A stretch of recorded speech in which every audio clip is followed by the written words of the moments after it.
They say you never forget your first kiss. Maybe it's because it's more than just lips meeting. It's the moment when the world pauses. When your heart races so fast, you wonder if she can hear it. When time stops being measured in minutes, but in breaths and stolen glances. For me, that moment happened under the pale, yellow glow of a porch light, in the middle of a summer that would change everything. I was 18, on the edge of college, terrified of who I was, and yet hopeful of who I could become. And her name was Kate. If you had asked me at 17 what I wanted most in the world, I would have said something simple. Maybe to fit in. Maybe to stop being the guy who never spoke up. Maybe just to feel like I wasn't invisible. High school had been an endless cycle of blending into the background, hiding behind books, trying not to give people a reason to laugh. But somewhere in those years of awkward hallways and silent lunches, I learned something. Never give up. Never give in to despair.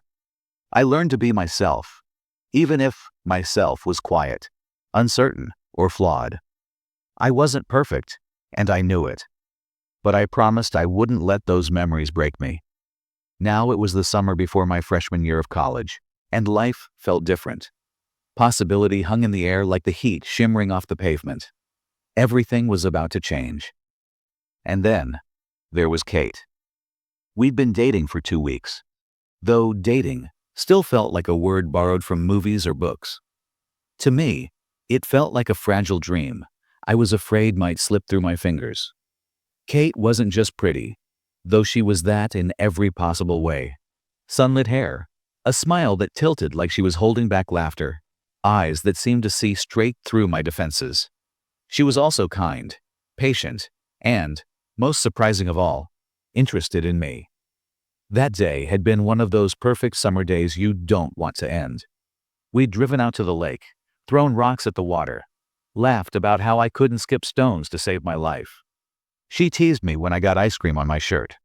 I teased her when she screamed at a bee.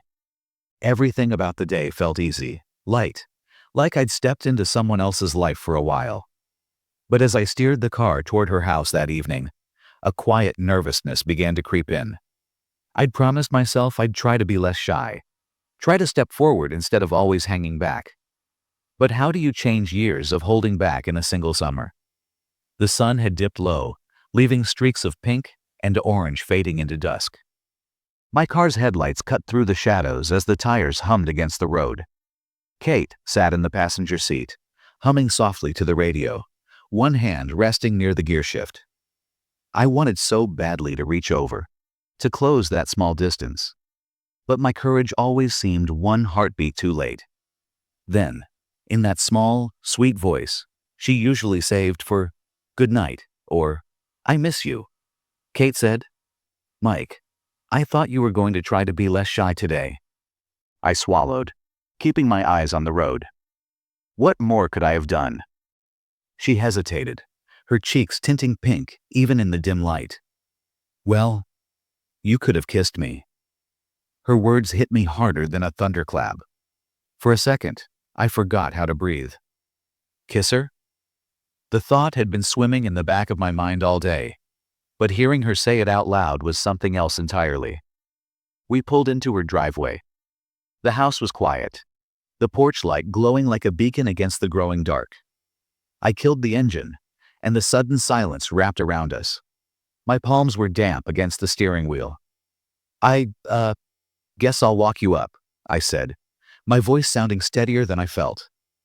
We stepped out, the gravel crunching beneath our shoes, and walked side by side up the short path. Every second felt like its own eternity, every step an argument between fear and hope inside me. At the porch, I turned to her. She was still blushing, her eyes darting away, like maybe she thought she'd ruined everything by speaking too soon.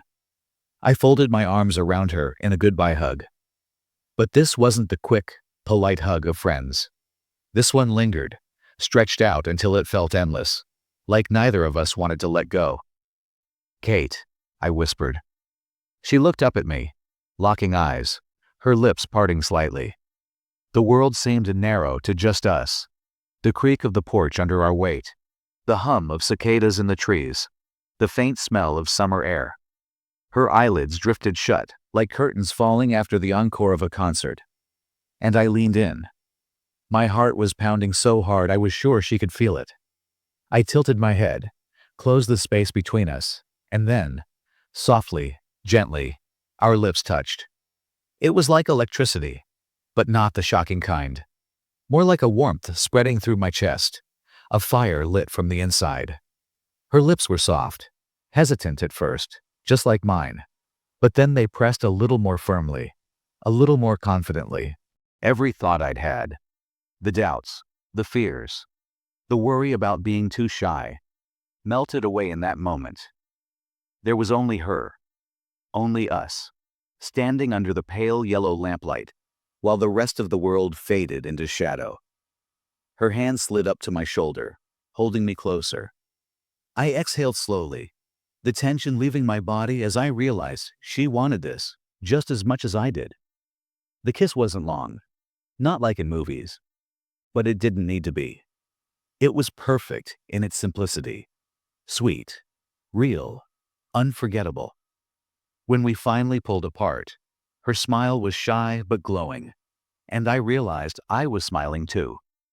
We stood there in silence for a moment, just looking at each other. My chest was still racing, but it wasn't from nerves anymore. It was from the feeling that something had shifted inside me. That wasn't so hard, was it? She teased softly, her voice still carrying that sweetness. I laughed, shaking my head. You have no idea how hard that was. She giggled, leaning her forehead against mine for just a second, before stepping back toward the door.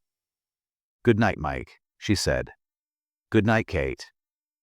As she slipped inside, and the door clicked shut, I stood there on the porch for another minute, staring at the spot where she had been.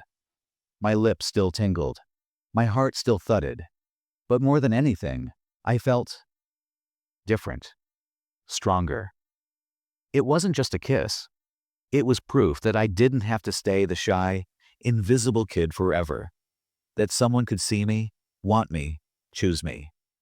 And that maybe, just maybe, I could start choosing myself too. That summer night became a turning point.